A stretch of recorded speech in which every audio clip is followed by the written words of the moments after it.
دیکھیے جو تاریخی اندرون شہر پشاور ہے، یہاں پہ اس وقت ہم موجود ہیں۔ یہ میرے یہ عقب میں یہ یوسف خان جو بالی ووڈ میں انڈیا میں دلیپ کمار کے نام سے مشہور، انہوں نے نام کمایا، اس کا آبائی گھر ہے۔ اور اس سے تھوڑے سے آگے فاصلے پہ کپور حویلی ہے، جو کپور فیملی انڈیا منتقلی سے پہلے یہاں پہ رہائش پذیر تھے، وہ یہاں پہ ان کا جو آبائی گھر ہے۔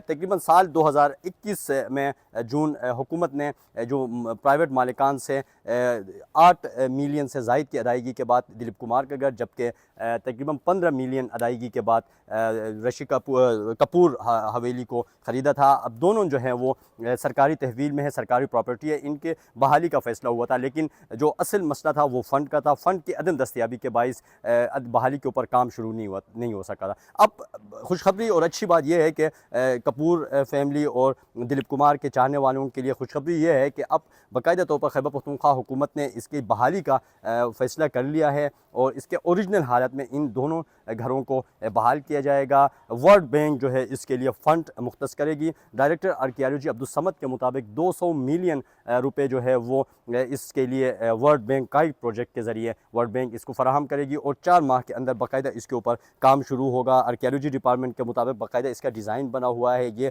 ڈبل اسٹوری جو گھر ہے، اس کو اسی اصلی حالت میں جو لکڑیوں سے تعمیر جو اوریجنل گھر ہے پشاور کے تاریخی، اسی حالت میں اس کو بحال کیا جائے گا، اور کپور حویلی کو بھی اسی حالت میں بحال کیا جائے گا۔ ساتھ اس میں جو ان کی جو یادگار چیزیں ہیں، ان سے ریلیٹڈ چیزیں ہیں، ان کی تصویریں ہیں، اور ان کی جو چیزیں ہیں وہ ان کو رکھیں گے میوزیم کے طور پر، ان کو پھر یہاں پہ باقاعدہ پر کھولا جائے گا عوام کے لیے، اور جو سیاح جو ہیں وہ بھی یہاں پہ آ کے پشاور کے جو تاریخی جو ورثہ ہے اس کو دیکھ سکیں گے۔ ڈائریکٹر آرکیالوجی کے مطابق 4 ماہ کا ٹائم دیا گیا ہے۔ 4 ماہ کے اندر باقاعدہ طور پر حکومت اس کے اوپر کام شروع کرے گی، اور ورلڈ بینک جو ہے اس کے لیے فنڈ مختص کرے گی۔ یہ گھر جو ہے یہ اس وقت انتہائی خستہ حالی کا شکار ہیں۔ جو پرائیویٹ مالکان نے اس کا خیال نہیں رکھا تھا، تو اس کی وجہ سے یہ گھر جو ہے چھتیں اس کی گری ہوئی ہیں اور انتہائی مخدوش حالت میں ہے۔ کپور حویلی کی بھی آلموسٹ یہی حالت ہے۔